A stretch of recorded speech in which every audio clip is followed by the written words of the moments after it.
Hello, everyone, and welcome back to Book Talk. Today, I have Heidi McCahan on with me, and I'm so excited to talk with her about her brand new book, The Other Side of Goodbye. But before we get started with that, Heidi, do you want to take a minute and introduce yourself to our watchers and listeners? Absolutely. Thanks for having me, Cara. I'm Heidi McCahan. I'm originally from Alaska, but I married a North Carolinian, so I've lived in North Carolina a long time. Used to be a certified athletic trainer at a large university. Then I retired early to raise our three boys, and our two oldest are in college. We have one high schooler. I have written primarily for Love Inspired, and I'm now also writing for Sunrise Publishing, all small town inspirational romance. Most of my books are set in Alaska, so that's pretty fun. I love that. I love how you're now a Southern girl, but you're hearkening back to Alaska with these books. So, and you were just telling me that last year you wrote 5 books. I've written 3 or 4 once or twice. 5 sounds daunting. What was that like?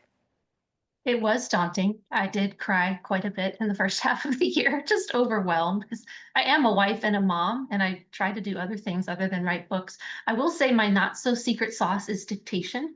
I dictate my entire first draft, every scene, Wow. one scene at a time. And then the app that I use transcribes it. So it just takes a couple of maybe seconds to minutes, and then I have that transcription that I paste into Word. And then, of course, I edit it, golly, twice, maybe even 3 times before anybody else ever sees it. So if I didn't dictate, I wouldn't have been able to do that. But it's great. It's hard. It's hard to learn to dictate, but once you get into a rhythm, it's pretty awesome. And then also, I don't write anything until I have an agreement with my editor on at least a synopsis. So that's sort of a framework for me. I know everybody has their own process, but for me, dictation and then having an idea, a roadmap of where my story is going really helps a lot. That's amazing. People ask if I dictate, and I'm like, I really can't do that. Although with the book that I have coming up that's due, I may have to just because I'm going to have to find a way to get it going pretty quickly. But I would think that it would to get the formatting and everything it would be a lot of work. So does the software do a pretty good job with that, or do you find that you still have to do a lot of kind of just even the formatting and the editing process? So it gets a little better, I think, by the month. I don't know for sure, but I sort of wonder if the advent of AI technology has made these apps better. I use Evernote. I've had an Evernote Oh yeah. subscription for years and years, and Evernote does change a little bit every month. Quotation marks are the hard thing Mm, because I don't speak my punctuation. When I was learning to dictate, it was in 2020. We were all home alone, and I was just desperate to get my story out without dealing with so many interruptions. That sounds so crass, but like, your yeah. mom, your spouse is home, your kids are all home. It kind of felt like we were never going to leave the house again. So I just taught myself to dictate. I had heard somebody speak about it at a conference, so I didn't know to say the punctuation. I think maybe some people probably do. And I've never tried Dragon. A lot of people really loved the Dragon software. I've never even tried it. So now that I've done it a long time, the app sort of understands my pauses and the cadence of my speech, and it almost always gets the standard punctuation correct, but I do have to go back through and make sure the quotation marks Oh, are that's correct. fascinating. And I love Yes. that it works for you. That is so cool because everybody has a different process and a different way we approach it. So I love that. Yes. Now For we're me, here. it helps me turn off my internal editor. I don't know if your internal editor is mean, but Yeah. mine is. And I'm a perfectionist by nature. And so I would just defeat myself. Type something out, delete it. Type something out, delete it. And you cannot speak and self-edit at the same time. Well, I guess you could, but for me, if Yeah. I just tell myself what's happening in the scene, I don't have any theater training. I'm not a voice actor, but I'm literally just sort of pretending out loud, and that gets the scene down. I And love that. That yeah, would so it's be kind of like a conduit to get yeah. the story out as opposed to my internal editor telling me to, do better. That's awful. So anyway. That makes so much sense. And what a great way, even if it were just for a scene or a moment where you were stuck or you couldn't get Yeah, past, this for isn't sure. working, this isn't working. I could see that being such a great strategy for people. So The book we're here to talk about today is The Other Side of Goodbye, and it's part of the Welcome to Redemption Alaska series. So tell us a little bit about what was the what if that launched this idea in this series for you? So when Susie and I started to talk about what I could bring to the table, so to speak, I mentioned that I had this novella that I wrote years ago. It had been part of an anthology, but we had taken the anthology apart and sold each story sort of individually, and the story wasn't really doing a whole lot. And so I said, well, there's this character, but she's also a character in another book that Love Inspired had published. And so I was like, do you think there's some way that we could sort of build this series off of her, because the novella is my intellectual property. I can do what I want. And boy, Susie was off to the races. I think we spent about half day on a Zoom call, and she helped me plot the book. She welcomed my input, but Susie is a story making machine. And so she literally plotted 20 chapters, 2 scenes per chapter in about half of a day. And then I wrote the book. So the question is, because I had this character, we had to make her a widow. So the question is, can you find love again after a heartbreaking loss? And just to make it extra emotional, we made the gentleman in the story also a widow. So I have two people who are both single parents. They've come to this town in Alaska where they've had some previous life experience, and they have to figure out how to raise these kids with the support system that already exists in this small town. They just weren't really expecting to encounter each other. Oh, I love that. And it's a question that unfortunately a lot of people have lived through in different ways. So, Yes. what does the other side look like for them as they're entering the beginning of the book, as they're entering Redemption, Alaska? What are they looking for? So, because this is inspirational romance, my faith is important to me. Susie's faith is important to her. And so we were looking for a way that we could tell a redemptive story, a second chances story. And so each, the hero and the heroine both have to sort of grapple with, well, we each have this child. And incidentally, the children are not getting along at the beginning of the book. That's what pulls the four of them together. And so, how can we keep their deceased parents' memories alive? Tisha, the heroine, is much more committed to that. And but also, okay, this looks like maybe it's going to be a second chance at love. What am I going to do with these memories? And how am I going to encourage these children that it is possible to make space in their life when they still desperately miss their mother or their father? I know it's fiction, and it probably feels a little bit like I'm toying with fictional people's emotions, but I had some grief that I had to work through too. I lost my dad in 2020 to Parkinson's, and even though it's been 5 years, that grief is still there. I'm still on that Mhm. journey. It doesn't go away. And so writing this story was cathartic for me in Yeah, some and I think ways. most readers have had that experience of losing someone that's close to them. And Yes. grief is that journey, and it's different for all Yes. of us, but we have that experience, or we've watched people who are near and dear to us go through that. So, is there, you said that the children kind of brought them together, but were there other reunion scenes as they're both coming home or coming back to reunion that kind of layer into the story as well? I think the heroine Tisha, she is coming back to this town in Alaska because she had some experience there before, and it's where she met her husband. And so she's going to be close to his parents so that her daughter can have grandparents, and she's going to work in her in-laws cafe and bake pie. Susie helped me sweeten the story so it wasn't quite so heavy. So there's pie, a lot of pie, and that's how she meets the heroine, that's how the heroine meets the hero, trying to encourage him. So for me, there was a lot of reunions because some of these characters have lived in my imagination for a long time, and I'm just trying to bring Tisha back into this town. And because the novella still exists, we reworked that as well. So in the novella, her husband is alive, and then in this book one, he is deceased. So she's coming back to this town to experience it as a widow and a single mom. So that was hard to write, but also it adds a lot of emotion to the story, I think. Yeah, well, I bet that would add layers of people remembering her one way and now she's different, and she remembers the Yes, town one way and now she's different, and yes, all of that. yes, And so even having almost that women's fiction feel with the romance would add just yes. layers to it as well. So is there a lie that keeps the couple apart? I think that Ethan is grappling with the fact that because he was so committed to his military career, he was an aviator in the Coast Guard, he perhaps wasn't the most involved dad. So he's carrying some shame and some guilt. And his wife was a great mom and super involved.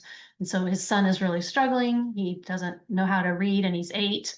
And so the dad didn't know that. So he's kind of carrying some shame and just feeling like he could have been a better dad, which not that's not entirely true. So he's worried about how he's going to be a better dad. And then she is convinced that she has to keep her husband's memory front and center, that that's the right thing to do.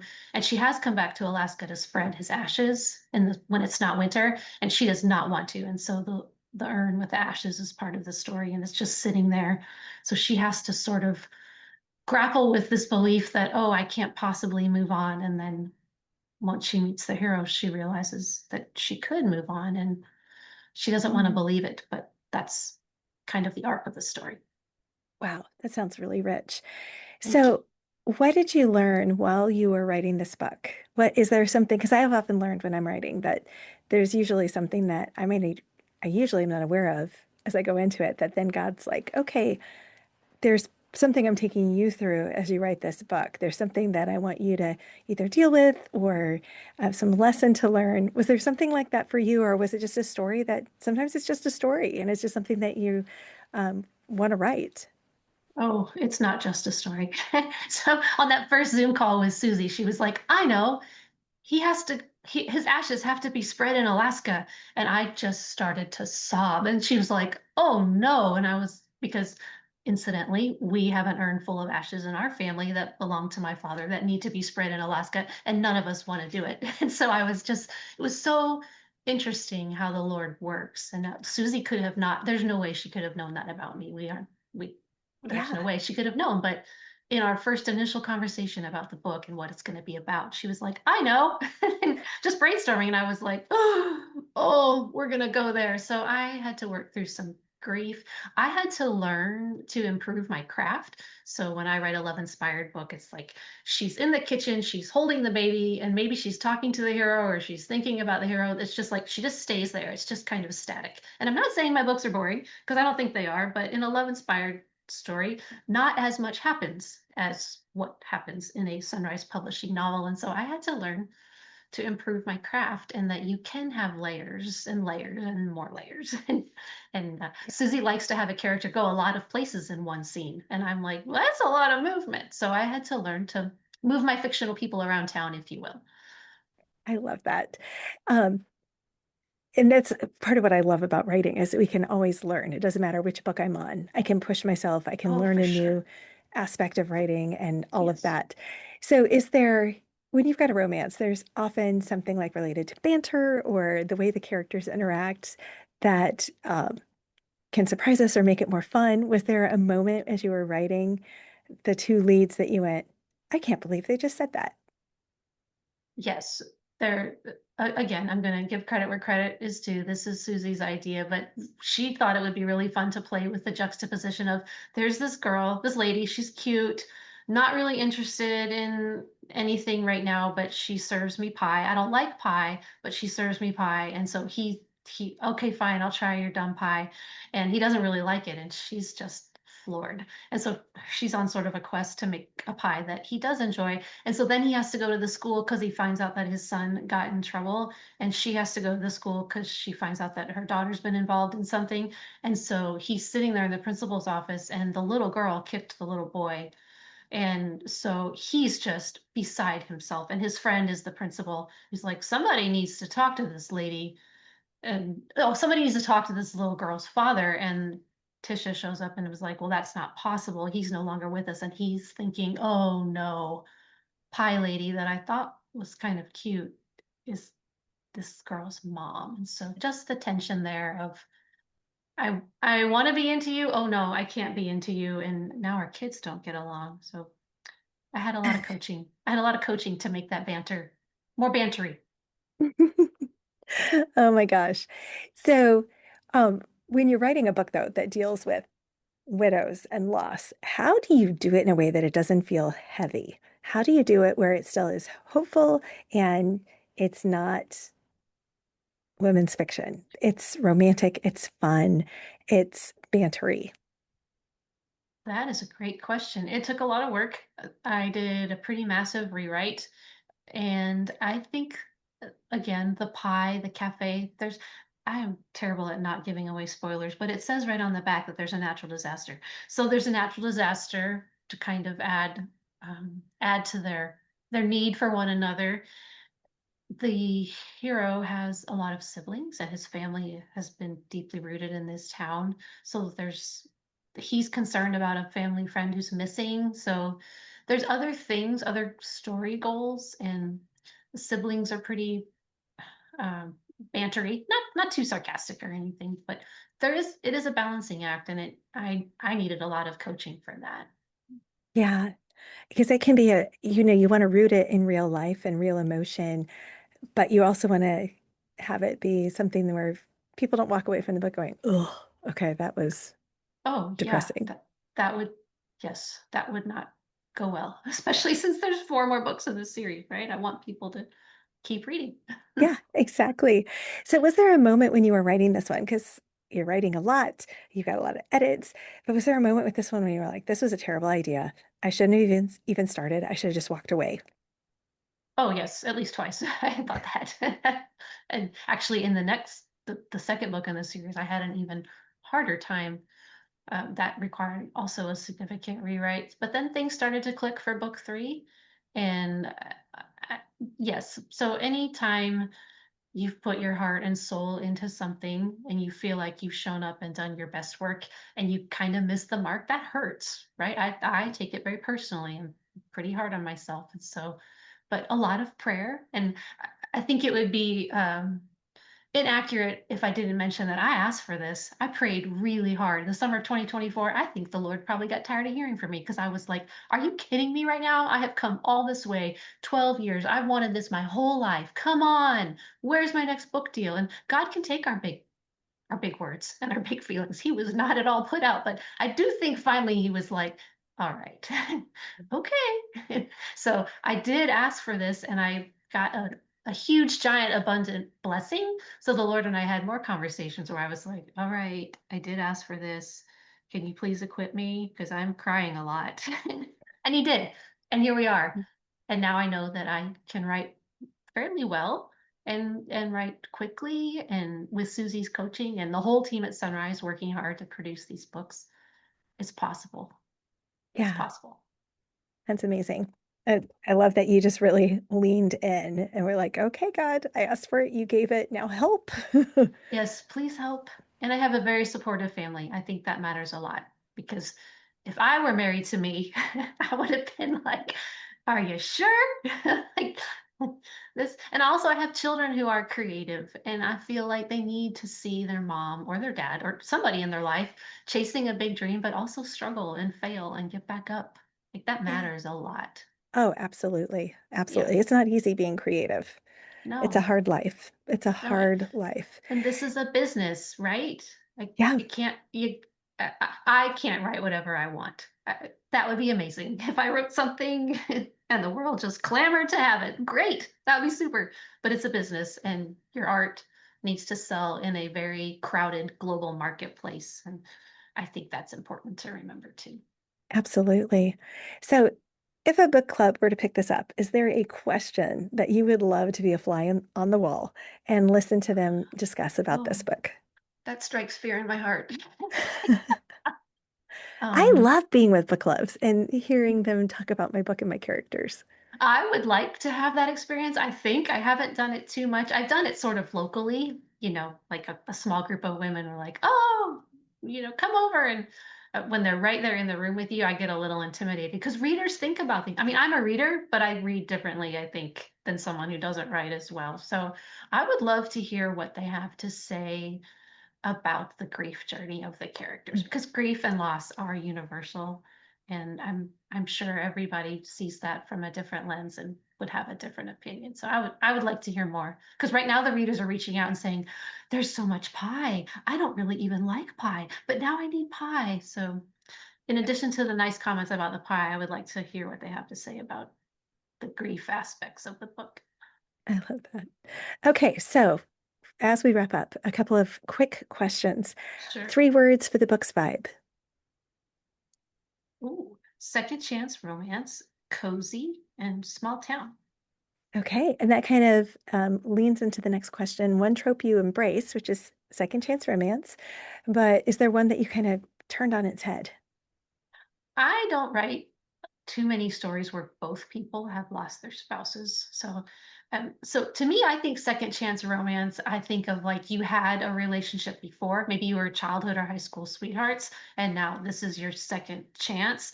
Whereas this is more like they were not romantically connected before, but it is a second chance at a fresh start and a new relationship. So I Yeah, feel like maybe I subverted second chance a little bit. yeah. And then if readers like this movie or this author, they'll like my book. Oh, I'm gonna be bold. I'm gonna say if you like Debbie Macomber, you will like this series. I love that. And then do you have a favorite line or scene? Yes, there is a scene where they are at a local festival. It's around Valentine's Day, and there are ice sculptures because it's winter in Alaska. And she mentioned something that her husband always used to say, and she's like, "Oh, sorry, I shouldn't always be bringing him up." And he said, "It's okay, you can talk about your past, but I would really like to be your future." And I just, even though I wrote it, and even though Susie coached me through that scene, I just get a little swinny every time I think about it. I love that. Well, Heidi, where can people find out more about you and your books? My website is probably the best place, HeidiMcCahan.com, and then I'm most active on Instagram. I think I'm HeidiMcCahan.author there. All right. And this book is The Other Side of Goodbye. And when does it come out? It's available now, and right this minute, it is currently enrolled in Kindle Unlimited. So if there are readers, watchers, listeners who have Kindle Unlimited, it's there. Awesome. Well, thank you so much for joining me today. Thank you for having me. I really appreciate it.